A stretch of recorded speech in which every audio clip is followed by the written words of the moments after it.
साथियों, जो 2 वर्ष की बेटी के साथ में जो जघन्य अपराध हुआ है,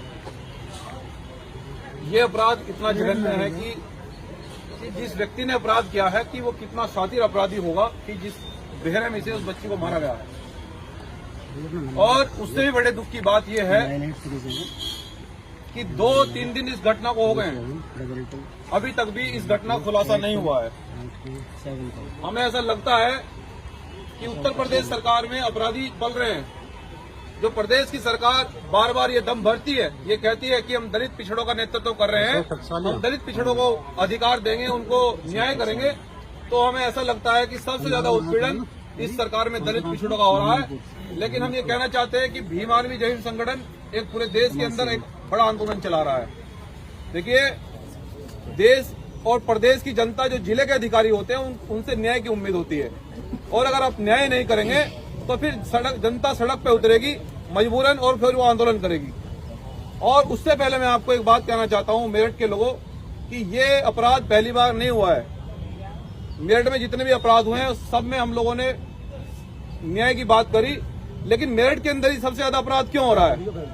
क्या आप लोगों ने सोचा है कभी कि हमें बाबा साहब और काशीराम साहब एक बात कहा करते थे कि पीटा कमजोर को पीटा जाता है, बलि जो है वो बकरे की दी जाती है, शेर की बलि नहीं दी जाती।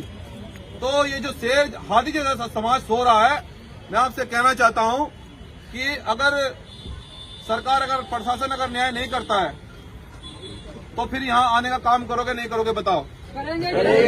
क्योंकि देखो, हम नहीं चाहते कि कल किसी और बेटी के साथ भी हो, और इन घटनाओं पर रोक लगनी चाहिए, क्योंकि जब तक आप घर से निकलकर इन घटनाओं का सामना नहीं करोगे, अपराधी को लगता है कि ये 2-3 दिन उछल कूद करते हैं, शांत हो जाते हैं।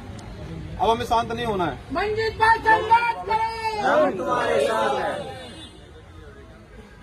जब तक बेटी को न्याय ना मिले तो हम यहाँ से हिलने वाले नहीं हैं। और जिलाधिकारी महोदय, हम आपसे न्याय की उम्मीद लेकर आए हैं। अगर आप न्याय नहीं करोगे तो भैया सरकार आपकी है, प्रशासन आपका है, आप हम पे लाठीचार्ज करवा दो, लेकिन हम संविधान को हाथ में लेकर बैठे हैं। जब तक न्याय नहीं मिलेगा, बेटियों के हत्यारों को जब तक आप सलाखों के पीछे नहीं पहुंचाओगे, जब तक हम यहाँ से हिलने वाले नहीं हैं। और ये बहुजन समाज के लोग, आप भी यहाँ से संकल्प लेकर जाएं। अगर हमें प्रशासन न्याय की उम्मीद नहीं जगती है, कोई यह न्याय प्रिय कोई आश्वासन नहीं देता है प्रशासन, तो फिर तैयार करना महापंचायत जिलाधिकारी के ऑफिस के सामने होगी। और इस बार सुनो, बैठ जाओ माता जी। अब ये एक पीड़ित परिवार हो रहा है। कल एक हमारे भाई को गोली मारी। माता जी बैठ जाओ, भैया बैठ जाओ, आप बैठो माता जी, बैठ जाओ माता जी, ये बैठ जाओ बहन, बैठ जाओ। अब ये परिवार एक और आ गया है। इस परिवार के व्यक्ति को कल गोली मारी गई है, उसमें भी अब तक कोई स्पष्टीकरण नहीं आया। तो हम ये कहना चाहते हैं कि जिस प्रकार से गोलियों से हम लोगों को भूना जा रहा है, गाजर मूली की तरह काटा जा रहा है, कब तक सहन करोगे? क्या हम लोग गाजर मूली की तरह कटने के लिए पैदा हुए? नहीं। अरे हमारे पुरखों ने शासन किया है देश के अंदर, संविधान निर्माता की कौम से हम लोग आते हैं। हमें इस अपराध का सामना करना पड़ेगा, और सब लोग संविधान को हाथ में लेकर देखो, इस बार हम सरकार का ऐसा इलाज करेंगे कि ध्यान रखेगी सरकार भी। मैं आपसे वादा कर रहा हूं मेरठ की धरती पर, क्योंकि हम स्वाभिमानी लोग हैं।